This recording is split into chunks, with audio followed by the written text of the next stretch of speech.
SCP-1322. Gloriole. Classe Keter. SCP-1322 est une anomalie spatio-temporelle stable, présentement conjecturée être une ouverture interdimensionnelle vers un univers parallèle. L'anomalie occupe un emplacement fixe, autour duquel le site 122 a été construit afin de l'étudier et de la contenir.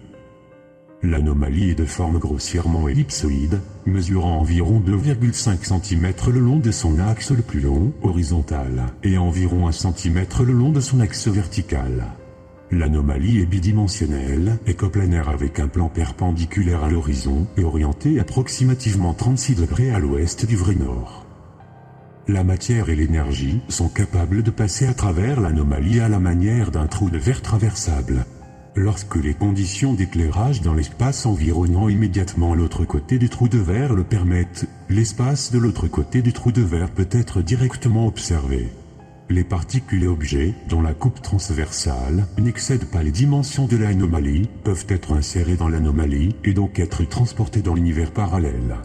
L'anomalie ne conduit pas le son. L'univers parallèle de l'autre côté de l'anomalie a officiellement été désigné SCP-1322-A, bien que le terme Monata, rendu phonétique approximatif du terme pour « monde natal » utilisé par la population de SCP-1322-A, avec qui la communication a été établie, a également été utilisé informellement. L'anomalie apparaît avoir été créée artificiellement et délibérément du côté de SCP-1322-A.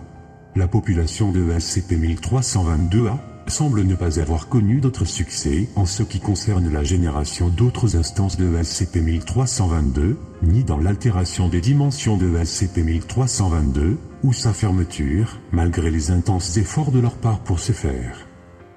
L'anomalie apparaît avoir émergé dans l'univers standard autour de l'année 1952, la Fondation prenant rapidement le contrôle autour de l'emplacement de l'anomalie. Bien que la Fondation a initialement conduit un programme d'études approfondies de SCP-1322, incluant la communication avec la civilisation de l'autre côté de SCP-1322, les derniers efforts de la Fondation se sont concentrés sur le confinement. SCP-1322 doit être contenu dans une chambre de confinement sphérique scellée de classe 8, avec une surface interne ablative, renforcée contre les rayonnements de particules, les explosions conventionnelles et nucléaires, et la corrosion, est régulièrement inspectée à la recherche de dommages et surveillée à la recherche de contamination virale et bactérienne. La pression atmosphérique à l'intérieur de la chambre de confinement doit être maintenue à un niveau aussi bas que possible, et la procédure 1322, CD, S311 doit être initiée si la pression atmosphérique devait excéder 6 fois 10 de Pascal. Pour toute protection antipathogénique, les niveaux de radiation à l'intérieur de la chambre de confinement doivent être maintenus à pas moins de 4,50 Röntgen par seconde. Consultez le document 1322, C, SSR, V, 0886, pour les addendums au protocole de confinement, celui-ci étant mis à jour quotidiennement. Anomalie découverte. La Fondation obtient la responsabilité de SCP-1322. Chambre de confinement créée. Voir document 1322 version SRD 3006 pour les plans et spécifications techniques. Un cylindre métallique émerge de l'anomalie. Le cylindre récupéré est sujet à quarantaine et stérilisation. Après anomalie, le cylindre est examiné et apparaît être creux avec un couvercle vissé. Le cylindre contient des feuilles triangulaires d'une substance similaire au papier, sur lesquelles des glyphes sont inscrits. Artefact confié à l'unité linguistique. L'expérimentation avec SCP-1322 progresse, incluant l'introduction de divers objets reliés à un fil à travers l'anomalie. Récupération d'échantillons de l'atmosphère de SCP-1322-A se révèle similaire à l'atmosphère de la Terre, mais avec une plus grande concentration en argon. Plusieurs autres cylindres contenant des documents émergent de SCP-1322 et, après quarantaine, sont sujets à analyse. Les personnels de linguistique et mathématiques rapportent des avancées dans l'analyse des documents obtenus de SCP-1322-A. Les messages en glyphes sont interprétés comme des représentations de principes mathématiques et des textes apparemment composés dans le but délibéré d'établir un contact cordial avec les découvreurs du message. L'unité linguistique compose un message de réponse utilisant le même système d'écriture, l'imprime pareillement sur papier, le place dans un cylindre métallique fabriqué par la Fondation, mais ressemblant à ceux utilisés par la culture de SCP-1322-A, et insère le cylindre dans l'anomalie. Lumière activée du côté éloigné de l'anomalie. L'observation proche de l'anomalie indique que le côté éloigné de l'anomalie est situé dans ce qui apparaît être une chambre de confinement construite artificiellement, globalement similaire à celle construite par la Fondation pour le confinement de l'anomalie. Date approximative de début de communication approfondie avec la civilisation de SCP-1322-A. La communication consiste initialement en des livraisons réciproques de textes sur papier, d'abord dans le système de glyphes dans lequel les messages initiaux ont été composés, qui a été déterminé comme étant une forme simplifiée de la langue écrite standard de la civilisation de SCP-1322-A, puis dans un système mutuellement développé mêlant le dit système de glyphes et l'anglais. La communication s'accéléra lorsque la civilisation de SCP-1322-A proposa la construction d'un système télégraphique impliquant un câble spécialement blindé traversant l'anomalie avec équipement réciproque pour l'encodage et le décodage des communications aux deux extrémités. Les communications avec la civilisation de SCP-1322-A indiquent que la civilisation est composée d'Homo sapiens, ou d'une espèce n'en présentant aucune différence majeure. L'organisation avec laquelle la communication a été établie est un institut scientifique associé au gouvernement contrôlant du côté de SCP-1322-A la zone géographique entourant l'emplacement de l'anomalie, approximativement analogue à un État-nation. Les détails de l'organisation politique et des technologies de la civilisation de SCP-1322-A sont révélés. La civilisation de SCP-1322-A a atteint un degré avancé de sophistication en technologie et ingénierie, particulièrement dans les domaines des mathématiques et de la physique des hautes énergies, dans lesquelles leur réalisation surpasse celle de la Terre, notamment la création de l'anomalie en tant que conséquence inattendue d'une expérience visant à comprendre les propriétés de la mouche quantique, mais avec moins de sophistication dans la biologie. La civilisation de SCP-1322-A exprime un vif intérêt dans l'échange d'échantillons de musique, d'art visuel, de littérature, particulièrement de la poésie dans diverses langues, avec un intérêt particulier pour les cultures indiennes et chinoises, et de mathématiques, mais aucun intérêt en médecine ou religion. Les livraisons réciproques de données venant de la civilisation de SCP-1322-A sont archivées et soumises à analyse. La civilisation de SCP-1322-A fournit des journaux détaillés d'observations astronomiques et suggère que la Fondation fasse de même. L'analyse des données fournies par les chercheurs de la Fondation suggère qu'il existe de fortes probabilités pour qu'aucune position dans notre univers observable ne puisse corréler avec les données fournies. Le personnel de la Fondation assemble un fichier de données à envoyer à SCP-1322-A. Les données sont altérées sous la direction de l'administrateur du site 122 au nom de considérations de sécurité. 9 heures après l'envoi du fichier de données, la civilisation de SCP-1322-A identifie les fausses informations et suggère que le personnel de la Fondation procède avec plus de candeur dans l'intérêt du développement scientifique et culturel mutuel.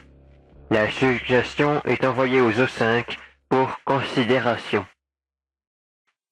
Le câble télégraphique à travers SCP-1322 est temporairement déconnecté et retiré dans la chambre de confinement pour une maintenance de routine. À la suite de la maintenance, le bout du câble côté SCP-1322-A est réinséré dans SCP-1322, où le personnel de SCP-1322-A le reconnecte à leur équipement de leur côté. Communication reçue de SCP-1322-A indiquant qu'une dégradation temporaire des temps de réponse habituels aux signaux de la Fondation est à prévoir. en raison d'un manque de personnel du côté de SCP-1322-A.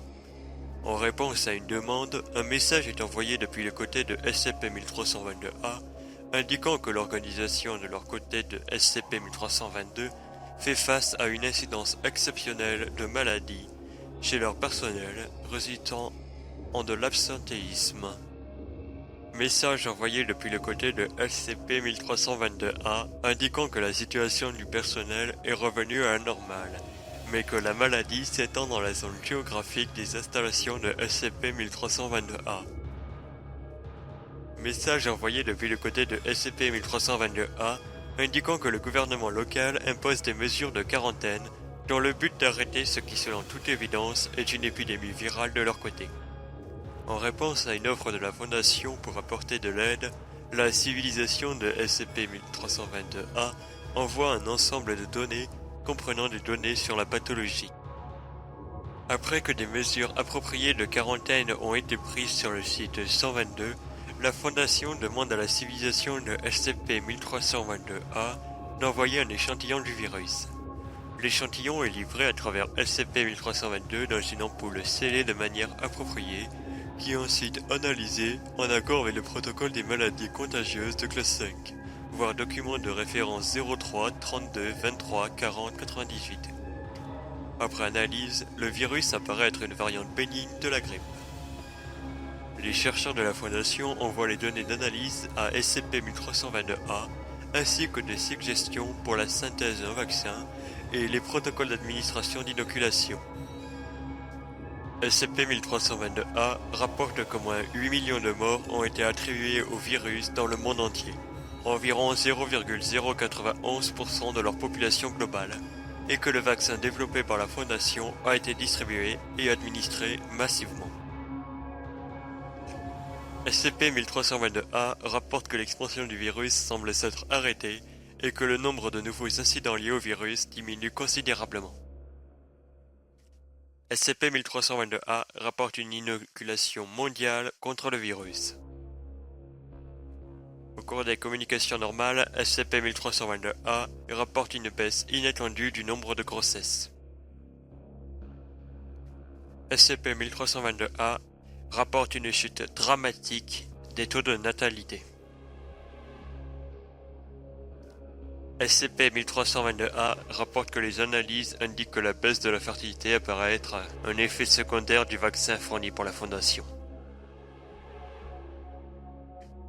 SCP-1322-A rapporte un désordre social attribuable aux problèmes de fertilité et de stress induits sur la vie familiale. En réponse à l'offre d'assistance de la Fondation, message reçu indiquant « Non merci, vous en avez assez fait ». Changement dans la structure de gestion de l'organisation de SCP-1322-A en charge de leur côté de SCP-1322. Les communications reçues depuis leur côté sont fréquemment d'un ton belligérant et accusatoire. L'organisation de SCP-1322-A interrompt unilatéralement les communications en lien avec des échanges scientifiques et culturels. L'organisation de SCP-1322-A rapporte une agitation mondiale massive continue en raison de la chute de la fertilité. Message reçu indiquant moins de 1000 naissances viables enregistrées globalement au cours des 72 derniers jours. Dernière communication reçue de SCP-1322-A. La communication est un texte disant « Vous nous avez tués. Vous nous avez fait cela. Dans votre négligence et votre arrogance, vous avez détruit notre postérité. Mais nous nous vengerons. Nous, la dernière génération, le promettons et le jurons. Nous trouverons un moyen. » Les moniteurs dans la chambre de confinement de SCP-1322 indiquent que divers pathogènes ont été introduits dans la chambre de confinement depuis le côté de SCP-1322-A, mais ont été isolés et détruits. Faisceaux de particules à haute énergie tirés à travers SCP-1322 depuis le côté de SCP-1322-A, endommageant la chambre de confinement du site 122. Les dommages sont rapidement réparés. Faisceau à haute énergie d'énergie radiante cohérente tiré à travers SCP-1322 depuis le côté de SCP-1322-A, immédiatement suivi de l'insertion de divers pathogènes à travers SCP-1322. Dommages dus au rayonnement réparé et pathogènes isolés et détruits. Tir d'énergie dirigé à travers SCP-1322 depuis le côté de SCP-1322-A, immédiatement suivi de l'insertion de divers pathogènes à travers SCP-1322. Dommages dus au tir réparé et pathogènes isolés et détruits. Tir de rayonnement à travers SCP-1322 depuis le côté de SCP-1322-A, immédiatement suivi de l'insertion de divers pathogènes à travers SCP-1322. Dommages dus au tir réparé et pathogènes isolés et détruits. Sous direction de l'administrateur du site 122, la Fondation remplit la chambre de confinement de SCP-1322 avec de la céramique renforcée à prise rapide.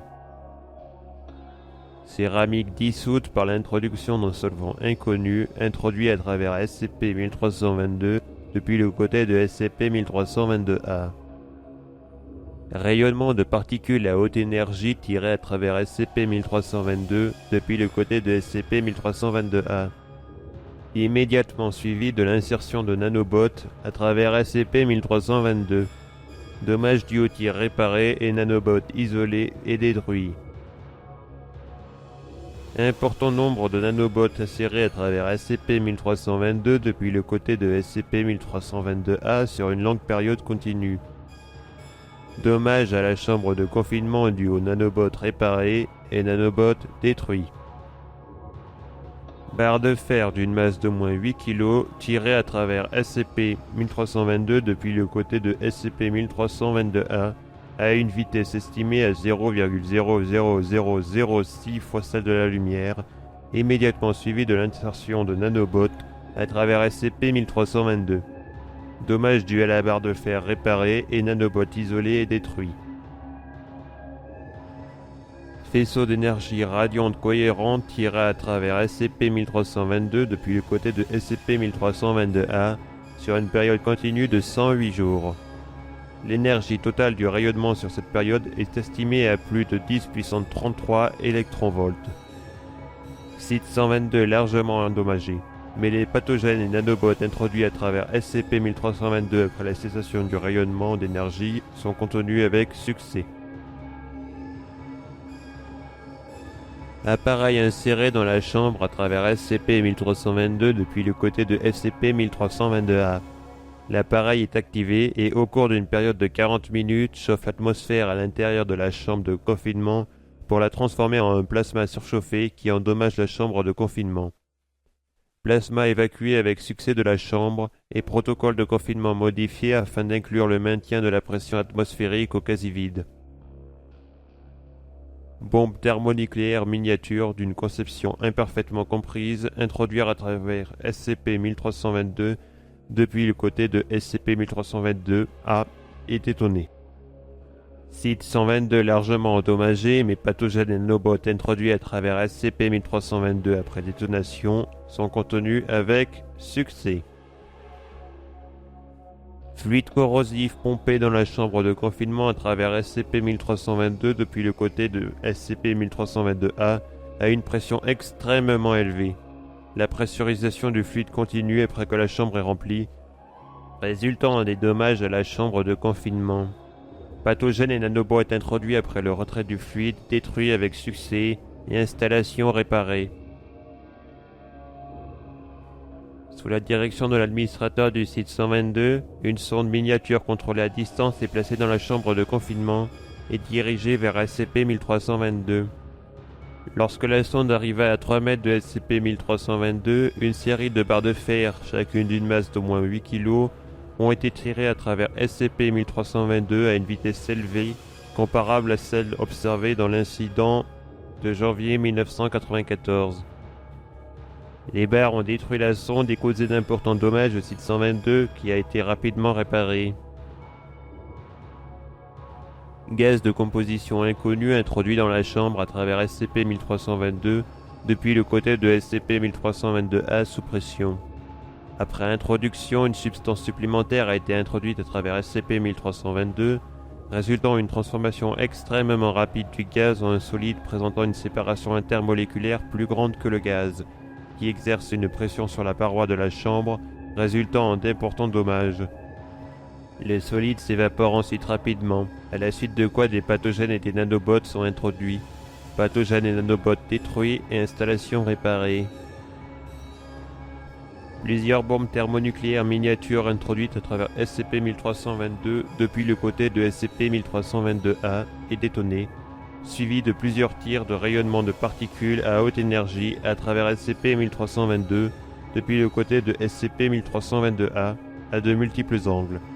Site 122 largement endommagé, mais les pathogènes et nanobots introduits à travers SCP-1322 après la cessation des rayonnements de particules ont été contenus avec succès.